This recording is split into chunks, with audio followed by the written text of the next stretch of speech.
This video is sponsored by pcbway. More on them in just a bit.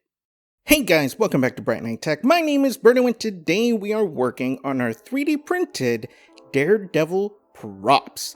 Here is the Nelson and Murdock sign that we are currently printing and I'm pretty excited about it.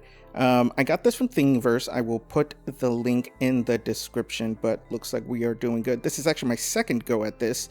The first time, one of the edges started lifting, so I had to stop it pretty early on. And then I put a ton of glue on here, and looks like it's all good now. Okay, totally done printing. I actually already took it off the bed. I did notice one kind of weird thing. The front looks great, but look at the back.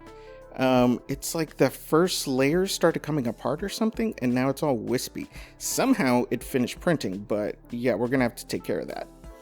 Okay, so the only way I can really think to take care of that back is to cut it, I guess. The front looks great. I'm super happy with it, but you see all this stuff? I think we're just gonna try to cut it off. I think that's gonna be the best bet. I guess I could leave it, but let's go ahead and try to take some of this off and see what happens. Okay, well, this is a little harder than I thought it was gonna be. It almost looks like hair. The more I rip off of this, it looks like it wants to take off that bottom layer. So I'm going to put some glue here because I actually have this piece from when it failed before with the corner coming up, and I am going to super glue it down like that, and it's going to be a perfect sized cover unless it doesn't really adhere to the wispy first layer down there, but we're going to try. Okay, so with this guy, we are going to start with some filler primer. This guy's pretty straightforward. We're just going to do some gloss black and then some gold rub and buff. So let's go ahead and do that. Okay, we are all done. This looks great. We're going to let this dry and then get to it the next day. This is also another stain I'm working on. We'll talk about that one in a bit. Alright, this is the next day. Looks like it's done. I do see some imperfections there, but I'm not going to worry about it. We're not going to do any sanding with this guy. We're just going to go at it because, you know, it doesn't have to look perfect. But yeah, let's get to some painting. Okay, so I went ahead and sprayed it down with some gloss black. We are going to let that dry and then do the rub and buff. I did notice on the other stand that there was a lot of holes in it, so we're going to do a little wood filler, sand it down, and then we're going to go ahead and do another gloss black on it. Okay, so we are all done with that. Went ahead and did the gloss black. Looks a lot better than it did before. Print is kind of weird because the corner came up, but it's fine. It'll do. Okay, so this guy's all dry, so we are going to use some gold rub and buff. If you haven't used this stuff, it is fantastic. You do have to wear gloves, and you have to use very, very little of it, like microscopic amounts. So I'm going to put the tiniest bit on my finger here, and that might actually be too much. And we're just going to rub it on the accent parts. Literally just, you're just rubbing it on there. It's in the name. It's pretty self-explanatory. All right, we're going to go through. Man, that looks amazing. And I think part of it is because it doesn't look perfect and it gets into the certain areas of it. But look at that. We're going to do the border. All right, all done. Looks fantastic. We are going to do a gloss finish on it and then move on. All right, now that the sign is completely done, let's get to work on the batons. Now, unfortunately, I didn't have enough time to print the batons myself, but who came to the rescue but our sponsor today, pcbway. If you don't know who pcbway is, well, let me tell you, they are your one-stop shop for manufacturing services. They are best known for their custom PCB boards, but they also do CNC machining and 3D printing in an array of different materials. Affiliate link below, definitely go ahead and check them out. Now, I had them print these out of nylon for me. Now, that's going to be a very tough and durable material that's going to stand up to me playing around with them. So let's go ahead and take a look at what they sent me and let's get to work on these. All right, so here is the box that pcbway sent to me. They always do a fantastic job of packaging so your stuff does not get broken on the long flight. And let's go ahead and take these out and see what we got. So these are the batons that I asked them to print for me. And man, they feel sturdy. They feel like an actual weapon. Don't use it as that though. And yeah, looks great. Look at that.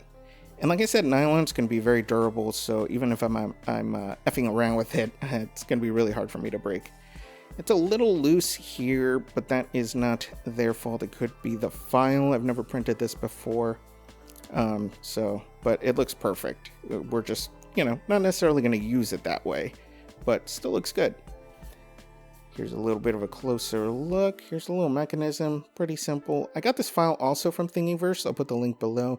There are a few out there. This is just the one I decided to go with because it came in the most complete pieces. Okay, so we are going to do some filler primer on these. We are obviously also not going to do any sanding because all of this is textured.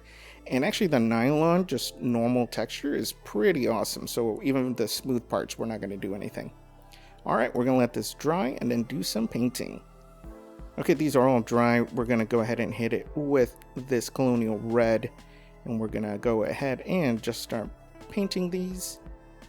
Just like that. And actually, I just realized we don't need to paint that middle part red. I don't know why I put that on there. So let's take that out. My mistake. Okay, let's go ahead and continue. It's going to take a few passes at this, a few different times to make sure you get into all those little areas. Okay, I totally forgot to film me doing the silver part, but I went ahead and taped off the area and used a couple different things. So the top part I taped off and I used that silver paint, and then the bottom I just used this silver leaving pen. But nothing left to do. Then the glamour shots.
And there you have it. I think they look amazing. They're gonna look even better along with the Daredevil cowls that I'm gonna finish in our next video. So be sure to subscribe so you don't miss out on that. If you haven't seen part 1 of the Daredevil cowls, go ahead and click that link.